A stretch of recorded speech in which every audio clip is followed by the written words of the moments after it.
masuk pada pembahasan yang pertama, yaitu mengenai modernisasi Turki Utsmani. Subbab pertama dari bab modernisasi Turki Utsmani yaitu mengenai sejarah modernisasi Turki Utsmani. Negara Turki berada di antara dua benua, yaitu benua Asia dan benua Eropa. Nah, posisi strategis ini menjadikan Turki sebagai negara strategis yang menjembatani antara timur dan barat. Dalam perkembangannya, sebelum adanya modernisasi, Turki dikuasai oleh pemerintahan Islam, yaitu Turki Utsmani. Nah, Turki Utsmani ini dilatar belakangi oleh kemenangan Kerajaan Saljuk atas Bizantium Romawi. Terbunuhnya Sultan Alauddin menjadikan Kerajaan Saljuk berpecah belah menjadi kerajaan-kerajaan kecil. Ketika Kerajaan Saljuk berpecah belah menjadi beberapa kerajaan-kerajaan kecil, Utsmani mengklaim kemerdekaannya atas wilayah yang didudukinya, sekaligus memproklamasikan berdirinya Kerajaan Turki Utsmani. Kesultanan Turki menjadi pusat interaksi antara Barat dan Timur selama 6 abad. Nah, pada puncak kekuasaannya, Kesultanan Turki ini menjadi 29 provinsi. Namun, kekuasaan Turki Utsmani ini yang berdiri pada tahun 1300 Masehi dan berakhir pada tahun 1924 Masehi ini tidak berjalan dengan mulus. Faktor secara internal kemunduran Turki Utsmani. Yang pertama adalah meluasnya wilayah Turki Utsmani dan buruknya sistem pemerintahan yang ditangani oleh orang-orang berikutnya yang tidak cakap. Yang kedua adalah heterogenitas atau kehidupan penduduk Turki secara bermegah-megahan. Dan yang ketiga adalah merosotnya perekonomian negara akibat pemborosan harta dan peperangan yang terus-menerus mengalami kekalahan. Selanjutnya, faktor secara eksternal kemunduran Turki Utsmani. Yang pertama adalah munculnya gerakan nasionalisme. Nah, munculnya gerakan ini, penduduk-penduduk Turki Utsmani itu berusaha untuk melepaskan diri dari kerajaan Turki Utsmani karena sudah mengetahui bahwa kerajaan ini sudah mulai lemah. Dan yang kedua adalah terjadinya kemajuan teknologi Barat, terutama pada bidang persenjataan. Dan yang ketiga adalah pengaruh kehidupan kebarat-baratan yang masuk ke istana. Baik teman-teman, selanjutnya kita akan membahas tentang transformasi budaya di modernisasi Turki. Nah, transformasi budayanya ini ada dalam beberapa bidang. Yang pertama ada bidang agama, yaitu pembatasan dan penghilangan aliran-aliran Islam di Turki. Kemudian ada perubahan fungsi dan kedudukan. Kemudian ada pergantian bahasa Arab menjadi bahasa Turki. Dan ada perubahan masjid, fungsi masjid yang dialihkan menjadi gereja. Kemudian transformasi budaya, politik dan hukum itu meliputi adanya penghapusan hukum konstitusi, kemudian ada pergantian hukum syariah dengan hukum sekuler, dan perubahan cara berpakaian secara hukum konstitusi.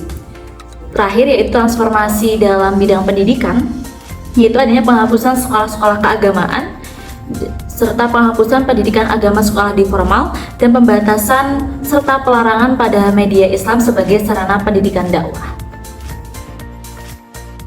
Selanjutnya kita akan membahas tentang tokoh-tokoh pelopor modernisasi Turki.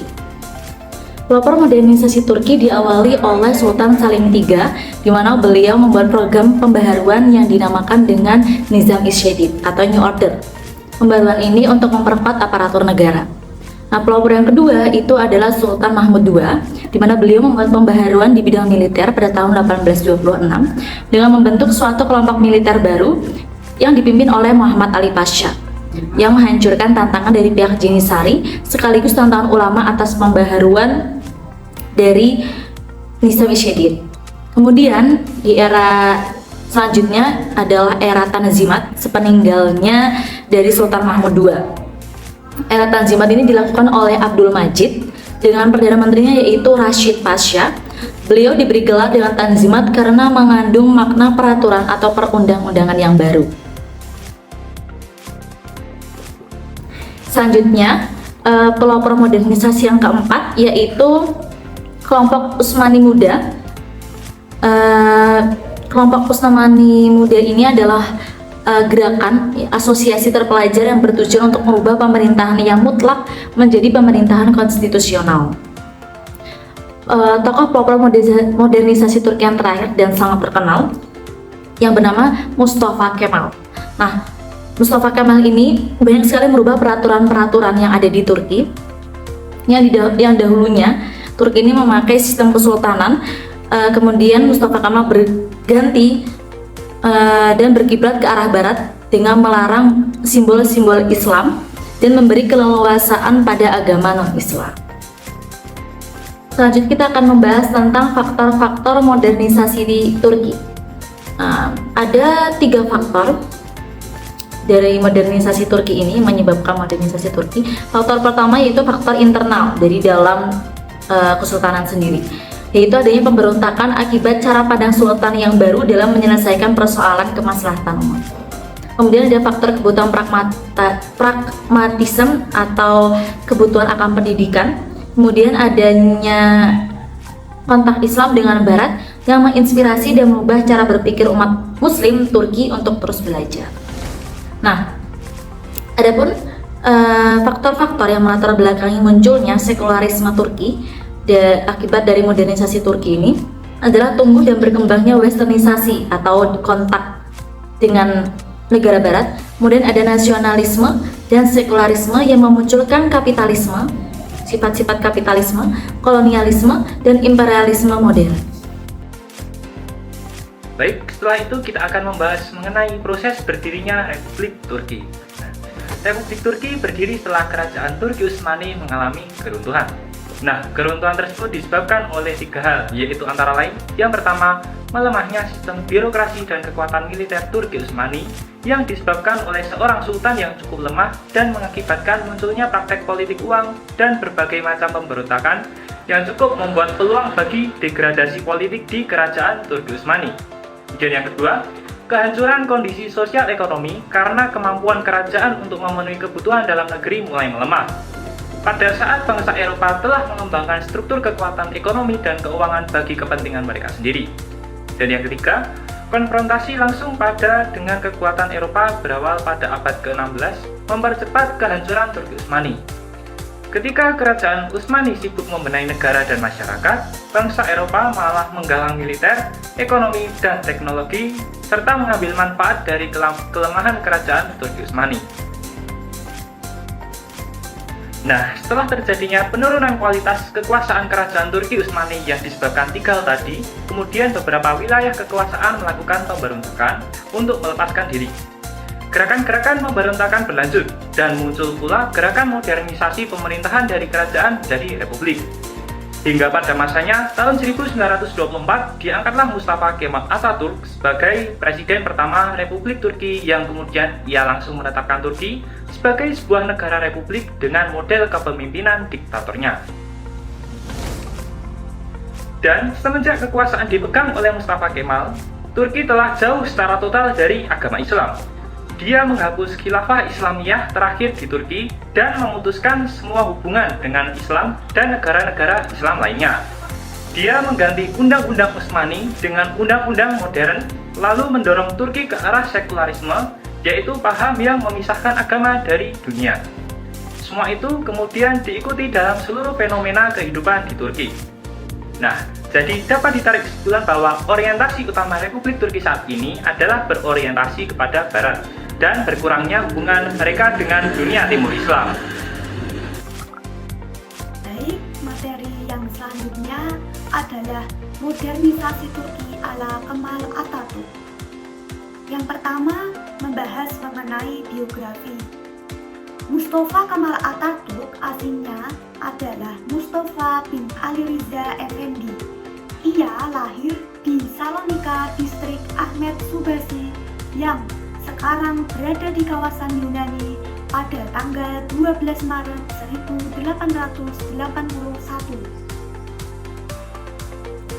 Pendidikan awal Mustafa Kemal Atatürk yakni di madrasah.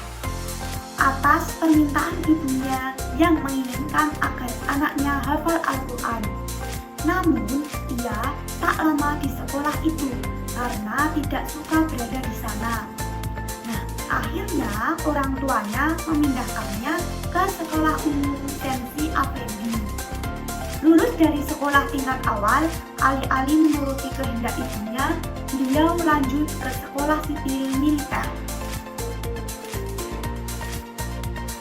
Gerakan modernisasi ala Kemal Atatürk yaitu Kemalisme merupakan gerakan penjarahan bagi pendukungnya.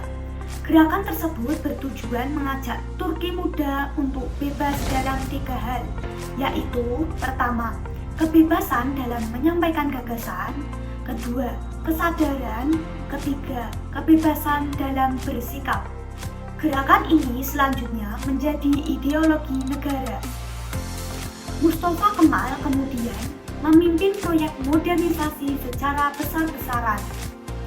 Dalam hal modernisasi sistem, Turki mengadopsi sistem hukum dan tata negara Eropa yang menjunjung tinggi rasionalitas. Oke, materi yang terakhir ialah wafatnya Kemal Atatürk. Mustafa Kemal Atatürk wafat pada 10 November 1938 di Istana Dolmabahce, Istanbul, yang kemudian dimakamkan di Ankara pada 21 November. Semula, makam Mustafa Kemal berada di Museum Etnografi Ankara. Lalu pada 10 November 1953 dipindahkan ke Mausoleum yang terletak di pusat kota Ankara. Pada waktu masih hidup, Mustafa Kemal adalah perokok berat dan peminum. Hal itu yang menyebabkan kematiannya. Mustafa Kemal Atatürk meninggal pada usia 57 tahun.